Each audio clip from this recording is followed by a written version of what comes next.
اور جب بغاوت کی اور یہ کمیونٹیز بذات خود ان کے جو قائد تھے وہ لیڈرز بنے اور انہوں نے ریاستیں انہوں نے بنائیں، تو یہ کمیونٹیز کیونکہ ایک نیشن پر مشتمل تھیں تو یہ پہلے نیشن سٹیٹس بنے. اور اس کی سب سے کلاسیکل اگزامپل جو یا تو آپ کو انگلینڈ میں ملتی ہے یا اس سے بھی زیادہ آپ کو فرینچ ریولوشن میں فرانس میں ملتی ہے. تو فرانس ایک نیشن تھا، نیشن بنا کیپٹلسٹ ڈیولپمنٹ کی وجہ سے، اور جو فرینچ اسٹیٹ بنا فرینچ ریولوشن کے بعد وہ ایک نیشن اسٹیٹ بنا. تو یہ جو پہلے نیشن سٹیٹس بنے، اور خاص طور پہ فرانس کا جو نیشن سٹیٹ بنا، پہلے تو فرینچ ریولوشن پہ حملہ کر دیا باقی ارد گرد کی ریاستوں نے، انہوں نے اپنے آپ کا دفاع کیا، پھر دفاع کرنے کے بعد انہوں نے ان پر حملہ کر دیا اور کئی ساری ریاستوں کو کانکر کر دیا. یہ نپولین کا نام آپ نے سنا ہوگا، نپولین بوناپارٹ، اس نے یورپ پہ اٹیک کیا. جب یورپ پہ اس نے اٹیک کیا تو یورپ کی جو بڑی بڑی بادشاہتیں تھیں جن میں کئی زبانوں کے لوگ رہتے تھے، انہوں نے یہ سوچا کہ یار یہ فرانسیسی جو ہیں یار یہ تو بڑا زبردست کام کر گئے، یہ تو ہم سے آگے نکل گئے، تو ہم بھی جو انہوں نے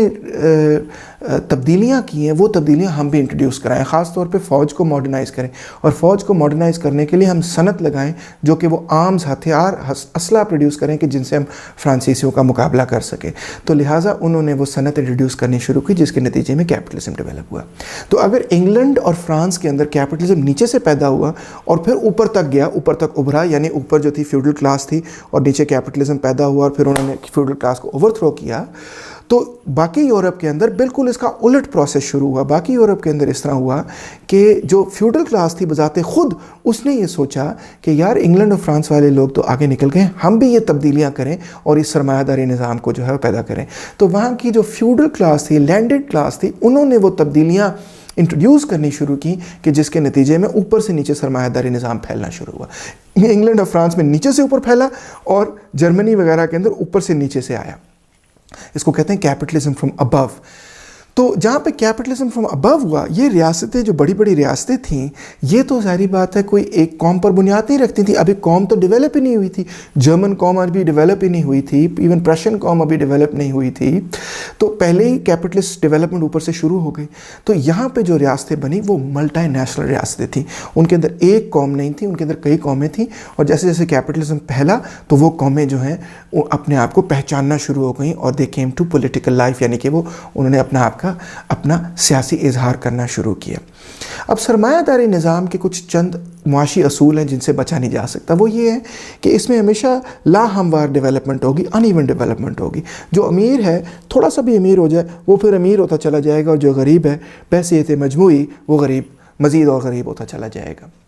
ظاہری بات ہے چند لوگ ہیں جو غریب ہوتے ہیں وہ امیر ہو جاتے ہیں، چند لوگ امیر ہوتے ہیں وہ غریب ہو جاتے ہیں، مگر بحیثیت مجموعی امیر اور غریب کے درمیان فرق بڑھتا چلا جاتا ہے. اور جیسے جیسے امیر اور غریب فردوں کے درمیان یا طبقات کے درمیان فرق بڑھتا چلا جاتا ہے، ویسے ویسے امیر اور غریب قوموں کے درمیان اور ریاستوں کے درمیان فرق بھی بڑھتا چلا جاتا ہے.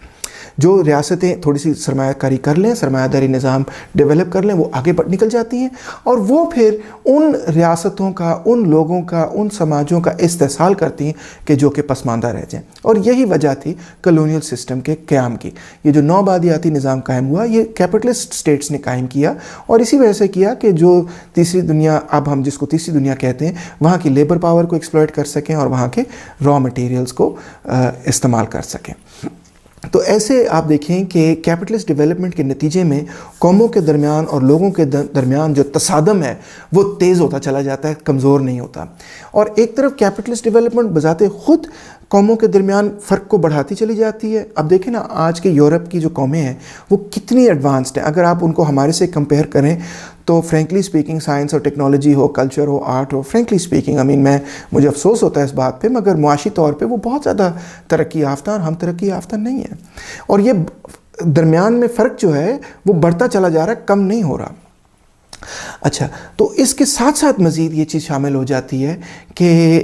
جو قومیں آگے بڑھ جاتی ہیں وہ پھر یہ کہتی ہیں کہ ہم کیوں دوسری قوموں کو حصہ دیں، ہم کیوں ان کو اپنے جمہوری نظام کے اندر یا اپنے ریاست کے اندر یا اپنے سیاسی نظام کے اندر کیوں ان کو حصہ دیں. اگر ہم نے ان کو حصہ دیا تو ضرور یہ کوشش کریں گی کہ اس لا برابری کو برابری میں تبدیل کیا جائے. تو یہ تو ہمیں قبول نہیں ہے، تو لہٰذا ان کو حصہ نہ دیا جائے. تو ایک تو یہ وجہ. دوسری وجہ یہ کہ جو پرانی ریاستیں تھیں اور اس کے اندر جو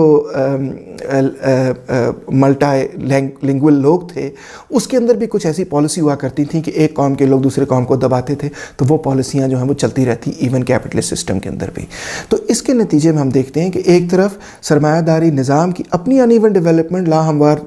ترقی کے نتیجے میں, اور دوسری طرف ریاستی پالیسی کے نتیجے میں, کیونکہ جو امیر آپ کہہ لیں جو امیر قوم بن جاتی ہے وہ غریب قوم کے ساتھ یا مظلوم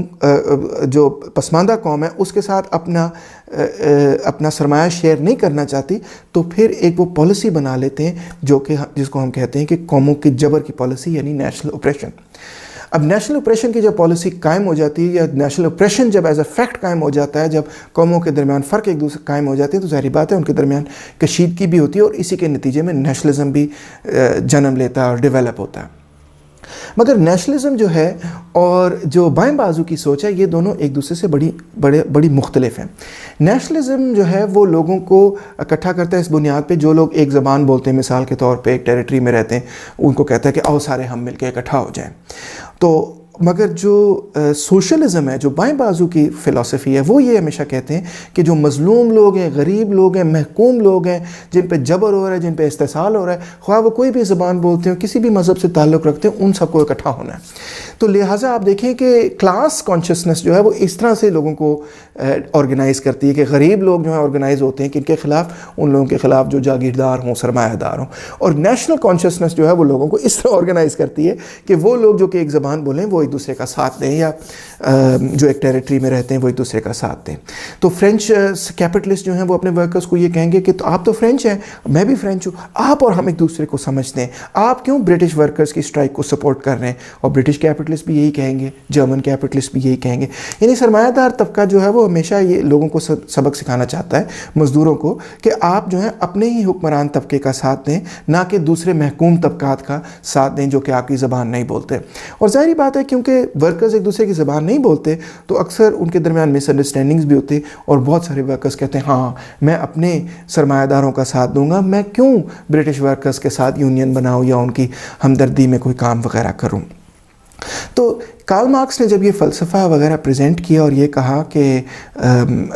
یہ سمجھایا کہ کس طرح سے دنیا بھر کے محنت کشوں کو, دنیا بھر کے مزدوروں کو, ورکرز آف دا ورلڈ کو یونائٹ ہونا ہوگا, اکٹھا ہونا ہوگا,